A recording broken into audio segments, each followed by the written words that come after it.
Hello and welcome to some more Star Citizen. We've got the next version of Salvage being prototyped, Salvage Munching, that the Vulture and Reclaimer will be able to make use of in the future. And we're also going to be looking at a mission spotlight. So this is a post from CIG. They look like they're doing a mini event and sale, but also going, look at this mission, it's cool. Star Citizen now have a mission spotlight that appears to actively show and promote a mission or chain of missions currently available in-game and encourage players to get involved with that.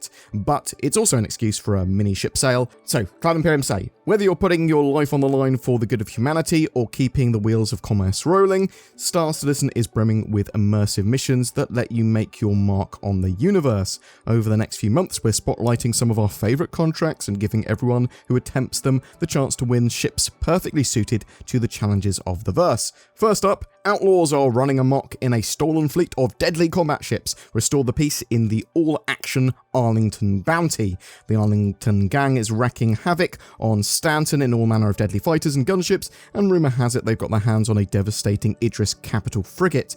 Take down the Arlington targets, keep the system safe, and reap the rewards of a job well done. Whatever your ability level, it's the ideal way to hone your ship combat and flying skills. But how do you get this mission chain? Well, mercenary Miles Eckhart is responsible for many of Stanton's bounty missions, and he only hounds them out to pilots he can trust. To get in his good graces, earn your Tracker Training Permit certification from the Bounty Hunters Guild, which is available from the mission manager in your mobiGlas. Once you're certified, it's time to meet with Miles. You'll find him at the M&V bar in Lawville, Hurston. Then there's nothing left to do but to gear up, take off, and head to the marker on your star map. The Arlington bounty features 7 increasingly difficult missions with a final fight against the fearsome enemy Idris. Take it down to become a bounty hunting legend, and don't forget to snap a screenshot for a chance to win a killer free ship.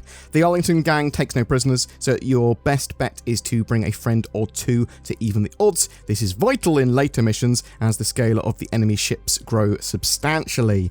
Optimize your loadout for heavy firepower and high defense, and according to the lead mission designer, the more missiles, the better. There is a bit of a mini ship sale going on. 7 ships look to be on sale at the moment, or at least being focused on in this sale. You've got the Ares, Ion, and Inferno. You can grab that from $250. The Arrow, $75. Really like the Arrow Light Fighter. I think it's really, really fantastic for its price. The Ares, Ion, and Inferno, they fit a role, but they're very expensive. You've got the Eclipse, $300. That is the torpedo, very big torpedo stealth bomber, and very cool ship, but incredibly expensive. You got the Hammerhead, $725. That is a multi-crew patrol ship. It uses sort of conventional weaponry, loads and loads and loads of turrets and lasers. Pew, pew, pew, pew. Lots of stamina on that ship. Very defensive, very good at shooting down enemy fighters and torpedoes and things like that. That's the idea of it. It's basically like a very small corvette. You've got the Redeemer. Absolute fantastic, very powerful gunboat. Lots and lots of firepower on that. $325 is a bit expensive, but very cool. Good for a little small crew. You've got the Retaliator bomber as well. Again, suitable for a small crew. Got some little turrets, but focuses on having lots of big torpedoes. As I said as well, there is a screenshot contest going on. It's not just the fate of the system at stake. Snap an action-packed screenshot of you and your crew taking on the Arlington Idris for a chance to win an Aegis Eclipse, Aegis Redeemer, or Anvil Arrow. So I'll chuck all the details of all of that jazz down below if you want to get involved. I haven't played the Arlington gang missions in ages, and the escalation of them to fighting an Idris is actually pretty cool. You may want to recruit some friends to do it with you, as they say in the later missions especially. I really like the idea from Cloud Imperium of doing things like this. Not so much the ship sale element, but the focus on something that you can do in-game now. I think having limited time achieves and armor and skins and that sort of thing might actually be a better way of doing this. That could work really, really well, like they had with the Halloween masks, but going, if you kill a certain amount of Arlington bad guys within this sort of time frame, there's an achieve. If you take out multiple Idrises during this time, there's an achieve. If you just take down the Idris, complete the whole mission chain within this time, bam, there's an achieve. Stuff like that. I think that would be pretty cool. We also had an Inside Star Citizen from Cloud Imperium. They've returned, but they've said, look, we're getting ready for CitizenCon, and that means they're going to obscure some of the development and some of the surprises that they want to keep for CitizenCon, so bear that in mind. This episode was called Preparing Prototypes, and it focused on the next stage of salvaging, Salvage Munching. So the EUPU feature team are working on prototypes for Salvage Munching, and this is sort of like very low in terms of gameplay and much more sort of like, what do we need technically to make this work? What broad areas of gameplay do there need to be here, and what performance and other issues might we hit as we go towards these goals for this gameplay. So they showed the prototype phase of Salvage Munching. This prototype keeps gameplay to a minimal and is very placeholder, but works out the rough areas of where it's going to be going technically. There are no VFX, lots of it's placeholder assets, it's not pretty. Salvage Munching provides a way to take a ship and then break it down into smaller pieces, which can then be gathered and condensed for profit, basically. They have an overall vision of how the mechanic and the gameplay will work, but getting there and testing this stuff and working out where it's going and how they can do it, that is what they're trying to focus on. They want to make the best gameplay possible. For the prototype, they have a munching mode separate from hull scraping, so you go into munching mode, you then break down a ship, so that's going to look much different in the future. Currently, it's sort of like there's a little gauge that fills up over time, and then it goes, the ship is blown up, and then you can go up to the individual sections of that ship that's now blown up and sort of break them down into smaller parts. In the future, there will be cutting or ripping or otherwise taking the parts off in a more refined way. When they take a section of destroyed ship, that will be broken down into much smaller pieces. These smaller pieces will get sucked or tractor beamed into a grinder of the ship and then converted into sellable material or usable materials. They then test this in very stressed persistent universe conditions, worst case performance. So they artificially stress the server and sort of try and reduce its tick rate. They then try breaking down an 890 jump. So they blow it up, and that causes a lot of popping and janking. It's quite slow, and then when they try and break down an individual section, a large section of that 890 jump, they have to wait ages for smaller pieces to appear because of the server performance being degraded. It took minutes for them to spawn, and that basically means, look, we need to rethink the way we do this, because yes, they can optimize entity spawning and get persistent entity streaming into a significantly better place. But the fact it takes so long to spawn these things means that they need to think about how they do this, because even if they optimize all this stuff loads, it's still going to be a big issue taking that long. You can get that down significantly, but it's better to go, actually, how do we work around this?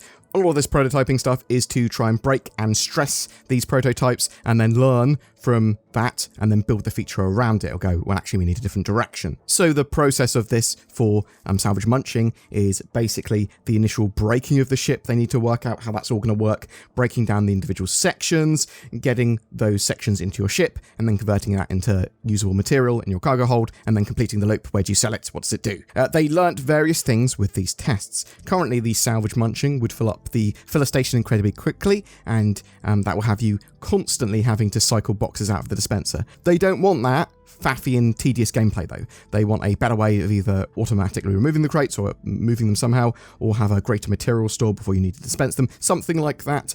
They had previously wanted to have the pieces of ships need to be within the fork area of the Vulture, so literally within the front section of its like pincers, to be munched or pulled into its grinder, or to like dissolved and then pulled into the grinder. But they will probably use tracked beams rather than having to faff around with that, but they've identified that's something they need to look at. They want to look at how they can make this gameplay more unique for the Reclaimer and utilize the claw, and for that to be meaningful. Obviously, they want to do Salvage Munching at scale, and I believe the Reclaimer focuses and specializes in Salvage Munching, whereas the Vulture, very multi-role, but more specializes in hull stripping. That's the way I at least see them. One of the other major things they're looking at is how long it takes to take ships apart based on their size and mass, and how to scale that. They don't want the mechanic to be boring or overly long-winded, and they do understand that some players are going to be taking apart very large ships over a period of time, but they want the individual mechanics there to be interesting and hands-on, rather than sort of sitting there just being bored while some auto thing completes or constantly having to get out of your chair to move packages or whatever. Boom! That's it for your Star Citizen updates today. I'm really interested to know what you think about that Salvage Munching prototype. I actually thought that Salvage Munching was further along, but I'm glad they're working on it now. It's something that I think we'll probably see next year, Salvage Munching. Things like ship-scale tractor beams will really help out with that mechanic, I believe, as well. Moving those large sections of ships towards the salvage ships and stuff like that, very, very useful. I'm sort of curious, is this what you expected to see from Cloud Imperium prototyping, these kind of features? Did you expect it to be further along? Do you like the direction that it's going for Salvage Munching? And what about the spotlight for the missions? Have you done the Arlington missions before? Have you done some of them? All of them? Were you not aware that they existed? You're like, actually, some of these spotlights, I didn't realize there was a big chain of missions that had a big Idris fight at the end. Are you looking forward to doing that? Are you going to be getting involved with that mission now that you know that it's there, or even that you're just going, oh yeah, there was this mission in game that I haven't done for ages? Or are you going like, I'll check out Star Citizen when 3.20 comes out, or later on the year with CitizenCon and things like that? Whatever your thoughts, I'd really love to hear from you in the comments below. There are so many space games. Star Citizen is obviously king. Fight me. But how do you keep yourself secure and private while in space, away from the prying eyes of Big Pirate and Big Space? NordVPN.com/BoredGamer. That gives you potentially the best protection in cyberspace. Oh, see what I did there? Stay safer online with a secure private internet connection that also helps you get access to the content you want. Let me give you some testimonials that I'll just make up now. I just turned off NordVPN and got ganked by a load of pirates. I turned off NordVPN and my legs fell off. There you have it. Get NordVPN, because if you're not going to believe those testimonials that I just made up, what are you going to believe? You can grab it from the links below. It's good and it's super cheap and I use it. There you go. Boom. Something else that's good is our ship giveaway. Salvage is the newest big gameplay loop at the moment in game, and we want to help you get involved with that, so we're giving away a Drake Vulture light salvage ship with lifetime insurance. All you need to do to be in for a chance of winning that is comment on any of my videos made during July. More details in the description below. Thank you so much to everyone that goes the extra mile in supporting the channel with the join button under our videos, or becoming a Patreon, or donating, or even just subscribing and liking and commenting on our videos and sharing them. You'll get an occasional exclusive video. There's polls and posts to get involved with. Please consider joining them, because it really, really helps us out. Thank you very much for watching. If you've got any feedback, please chuck it in the comments below. I'd love to hear from you.